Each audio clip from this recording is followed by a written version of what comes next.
আপনাদের মধ্যে ৯৯% লোক এটি জানেন না যে ভগবান শিব কেন গণেশের মাথা কেটেছিল। এর পেছনে আসল কাহিনী আজ আমি আপনাদের বলছি। আসলে যখন নিজ পুত্র গণেশের কাটা মাথা দেখে তখন মা পার্বতী ক্রোধে জ্বলতে থাকে।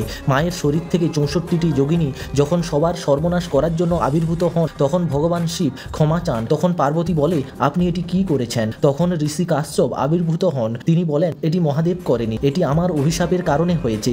আসলে অনেক আগে আমার পুত্র সূর্য মালি ও সুমালি নামক অসুরকে মারতে চেয়েছিল, কিন্তু তারা মহাদেবের ভক্ত ছিল। এর ফলে মহাদেব আমারই পুত্র সূর্যকে নিচে ফেলে দিয়ে এই সংসারকে অন্ধকারে ঢেকে দেয়। তখন রাগের বশে আমি অভিশাপ দিয়েছিলাম যে মহাদেব একদিন নিজের পুত্রের মস্তক ছেদন করবেন, আর ওই অভিশাপ আজ পূর্ণ হলো। আর এটি শুনে মা পার্বতী আরও রেগে যান, বলেন, আমার পুত্র কি এই অভিশাপ পুরো করার একমাত্র উপকরণ ছিল? আপনি গণেশকে মারেননি, আমায় মেরেছেন। এবার আমার অভিশাপ পুরো ব্রহ্মাণ্ডে পড়বে। তারপর ঋষি কাশ্যপ বুঝতে পারেন তিনি কি ভুল করেছিলেন। ধন্যবাদ।